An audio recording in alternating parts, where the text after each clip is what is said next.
My name is Miles Jewett, and my senior thesis topic focused on highwall stability, including the physics behind highwall failure, instrumentation for monitoring highwall movement, and mitigating controls. So you might be thinking, what is a highwall? Well, in surface mining, you excavate a big hole in the surface of the earth, and around the perimeter of that hole are high walls. So that is what a highwall is.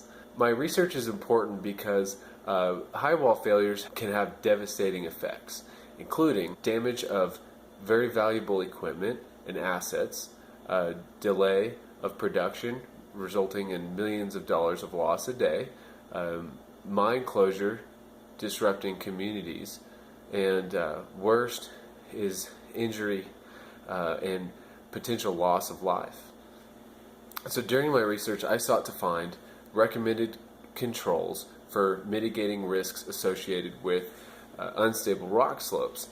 So it's important to clarify that mitigating techniques for rock slopes are actually very different than what's used for mitigating soil slopes. And we're focusing on rock slopes. So I found that there's two categories of mitigating techniques for rock slopes, and those categories are stabilization and protection. Stabilization has two subcategories, which are rock removal and reinforcement. Rock removal techniques are resloping, which is taking the angle of the slope and lessening it, increasing stability that way, and then scaling, which is basically knocking down loose material off the rock face. And this can be done with mechanical methods such as using an excavator to knock down these rocks, or manually rappelling down the rock face and using hand tools to knock down loose rocks and debris.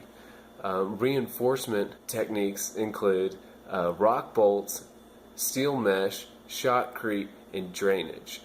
So rock bolts actually will hold on to the face of a rock slope steel mesh, which sort of drapes the face of this rock slope and holds loose material to the face, preventing it from falling off. It also can serve as a foundation for shotcrete. Shotcrete is a pressurized concrete that is sprayed onto the rock face and coheses all of the loose material together and keeps it from falling off.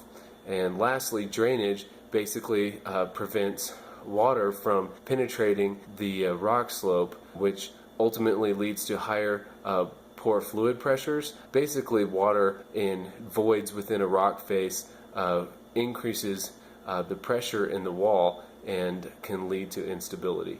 Lastly, the other mitigating category is protective techniques. Those include catch benches, catch fences, drape systems, and signs. So catch benches are basically a horizontal segment within the rock face that acts to stop or slow falling debris.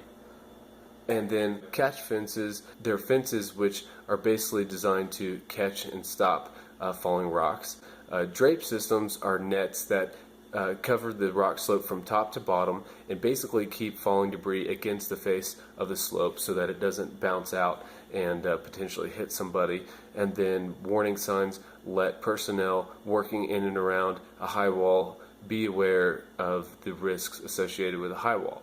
So what I want to do is take you guys out to some local road cuts and show you a few examples of some implemented mitigating controls for rock slopes.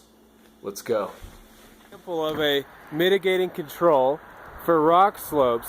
This is a drape system which is designed to slow and direct falling rock debris and keep it away from this road. Now there are many other mitigating controls similar to this. Nets that will cover an entire slope from top to bottom. And this implements the use of some rigid posts that are installed here.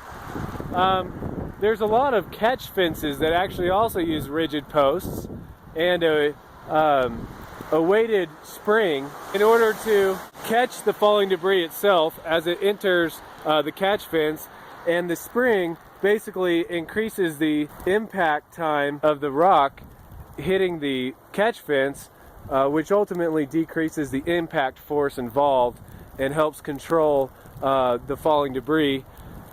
Another control we have here is a rock bolt, and these rock bolts are pretty cool. They can be installed to great depths within a rock face. There it is right there. Rock bolts are used in rock slopes the same way that bolts are used to hold wood together. Basically, you can bolt multiple pieces of wood stronger by bolting them into one piece. You can bolt multiple pieces of rock together and make them one stronger body as well.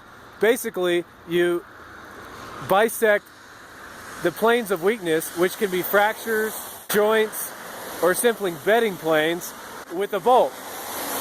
And you fasten them into one piece, which makes them stronger and more stable. Another mitigating technique that's been implemented here is scaling. These walls have been manually scaled.